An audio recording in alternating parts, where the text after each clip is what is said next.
Howdy all, I am Adam the Renaissance Nerd. Once in a while on this channel, we cover a little thing called the MCU. Once upon a time, the MCU could do almost no wrong. It was fun, exciting, they told stories we cared about, they had characters we enjoyed coming back to watch time and time again. We put our butts in the seats in the theaters, and we said, please sir, take our money, we're enjoying ourselves. But that is not the case. Ever since Endgame ended, it's been a disaster. One disaster after another. And right now in 2025, Disney MCU is off to possibly one of its worst starts ever. Disney as a whole off to one of its worst starts ever in a movie year, but that's another video for another time. But right now, let's just have a quick little recap, shall we? Captain Black Falcon in his Brave New World crashed and burned hard, just like I predicted.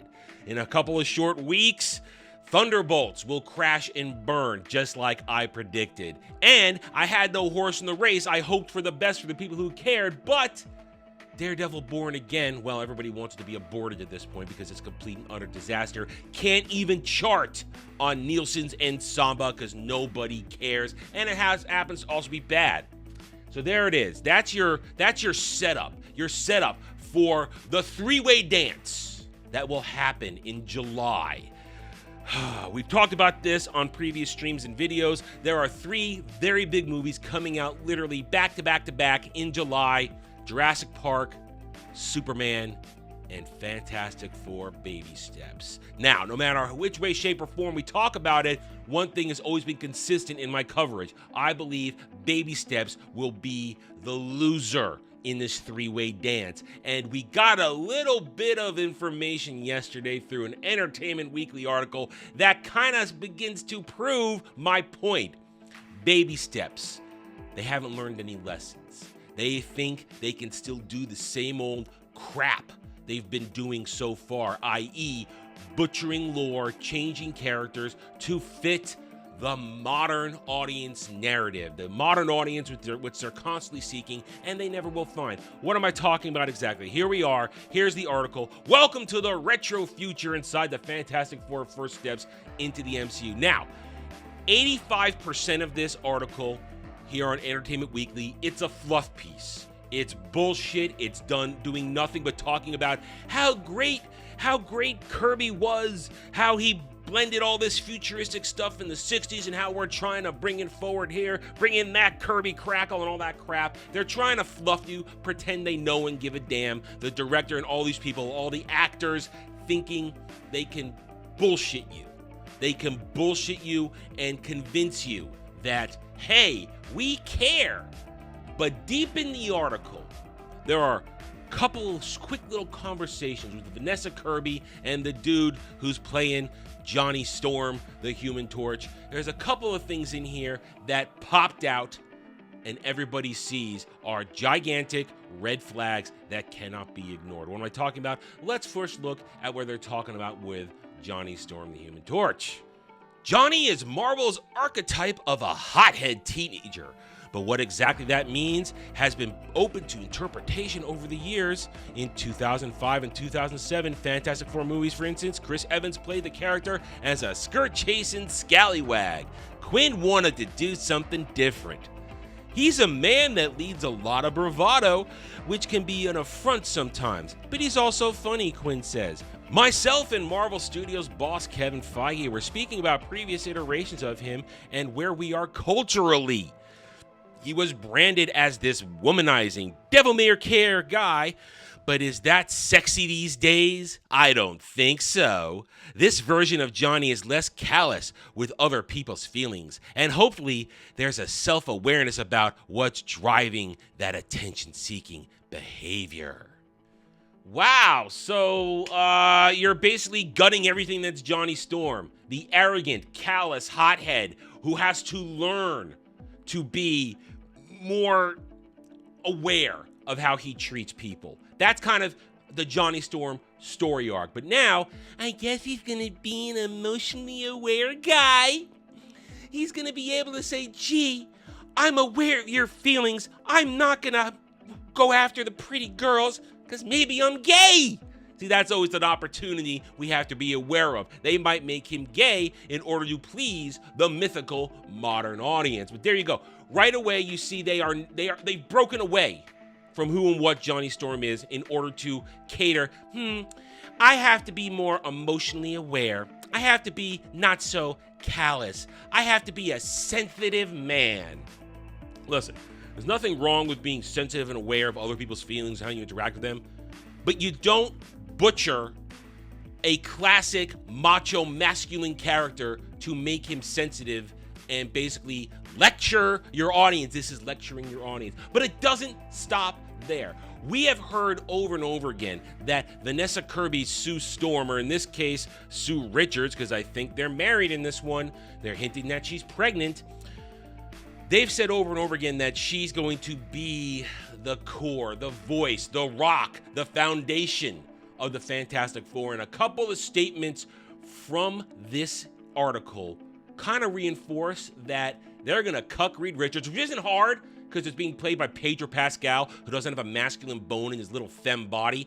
But Vanessa Kirby now says these couple of things here, which makes you wonder, are we going to get Sue Storm a real character, or are we getting feminazi Sue Storm?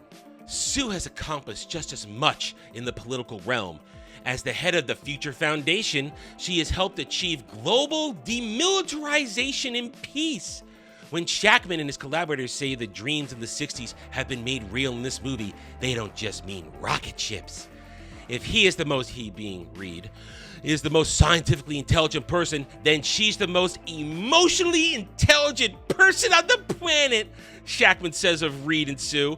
Between the two of them, they're building an idealistic society.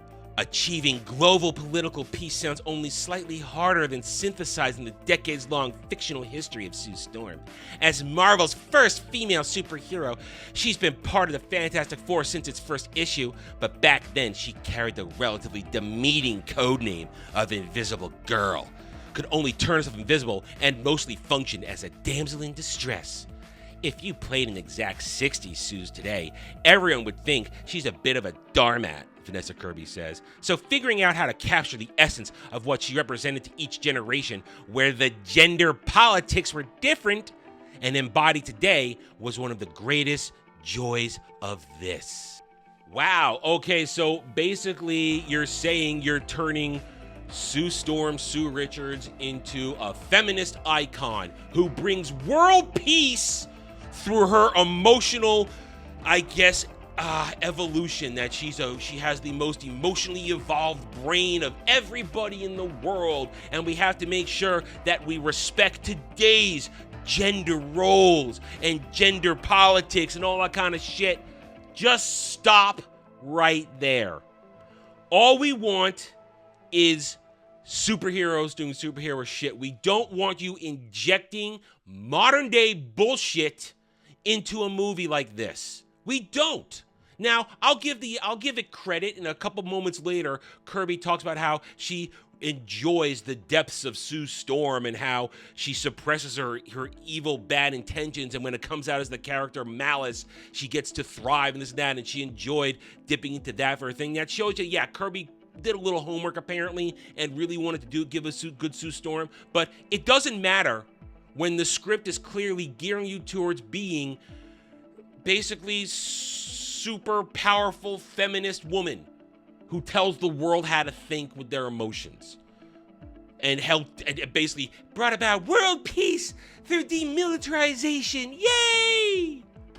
I hate this. This movie's going to crash and burn. As I've said, it might have a good opening start, but this movie will fail miserably in the end because there's a simple equation that I've laid out before. I'm going to lay it out again for you right here.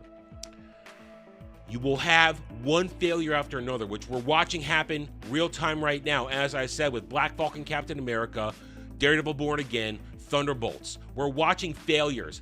People will have zero enthusiasm for this movie by the time July comes around, especially if they're having all their fun watching dinosaurs and possibly a decent Superman movie. But again, that's a discussion for another time.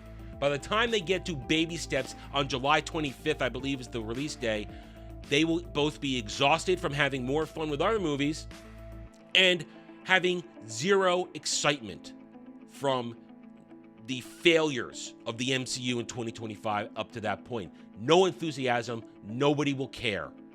And this is supposed to be the build-up for Doomsday.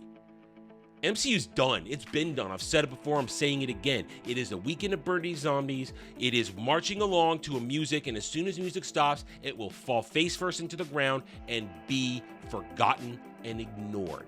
They're desperate, and their desperation is obvious. And guess what? Nobody cares. So in the end, we're going to have to wait and see, but I'm pretty confident in my predictions that Fantastic Four Baby Steps will be a complete and utter disaster for Disney MCU. For now, though, I am done. Thank you for watching this video. If you enjoyed it, hit the like button, subscribe to me right here on YouTube, or hope to earn your trust and support using fact and logic, because facts and logic do not care about fake fans Stan and SJW Fifis. Thank you again for watching. Take it easy. Thanks for watching, everyone. If you enjoyed the video, hit that like button, subscribe to the channel.